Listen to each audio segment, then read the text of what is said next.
Gamba tankudde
Okukola twetaaga batuddizeewo akatale k'Olwesande ak'okusande bakatuddizeewo tutandike okubeera nga tukola.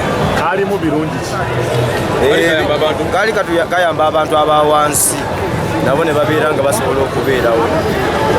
Kati batusaba bakatuddizeewo naffe tusobole okubeera nga tuliisa ku baana baffe n'abaana baffe basome tusobole okusoma. Akatale k'okusande katuyamba nga abantu bawansi alikubiikiriza tuwa ebintu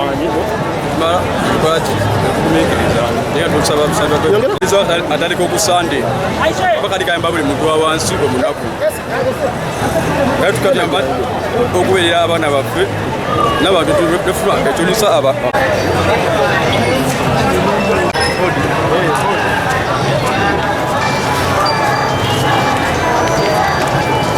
nga bwe tuzze tukola nkola yaffe ya decongestions n'okulaba nti ekibuga kyaffe kibeera smart city twabategeezaako nti ebyokutembeeya mu makubo n'okukola emirimu ekifaana bwe gityo mu mitendera etali mimativu twabijjawo abantu bafe abatembeeyi ne tubalaga wa walina okukolera tulinawo obutale bwaffe nga Usafi n'obutale obulala 16 bwe tuze nga tutwala kuva mu bitundu bya gavumenti ebyenjawulo wano mu Kampala. Abantu baffe ne tubawa amagezi nti mujje mu butale bwaffe buno butwateekako wano kano akapya aka Smart City Bazaar ne tubagamba ebintu bye ku makubo bijje mu butale bwaffe kubanga bwebeera mu makubo waliwo ate abawulira nti tubakotegedde bano abateekamu ensimbi zaabwe ne bapangisa amaduuka ne bateekamu ebintu ebyamaguzi. Kaakati ffe nga Kcca tuli mu balayivu okulaba nti tuteekako obwenkanya nti abatembeeyi ku nguudo baveeko bagende mu bifo ebitegekeddwa okubeera abatembeeyi. Weewaawo tumanyi nti biyinza okuba nga tebimala naye ate kati bye tuyina ate tebanabyejumbira okubijuza.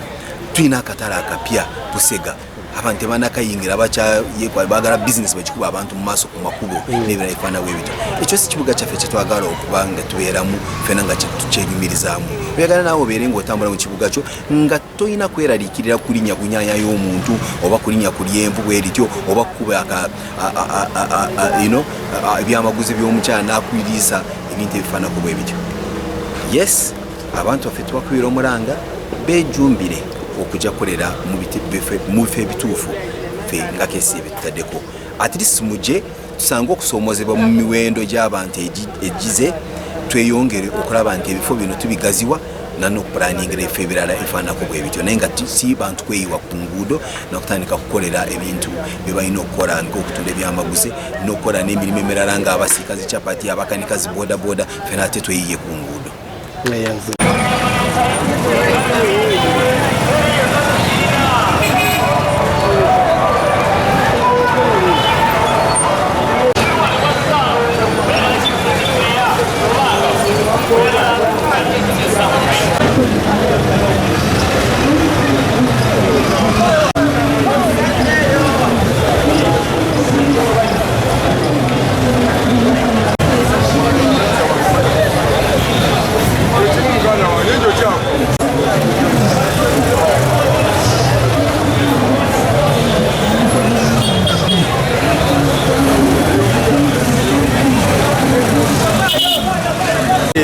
Okukola twetaaga batuddizeewo akatale k'olwesande ak'okusande bakatuddizeewo tutandike okubeera nga tukola.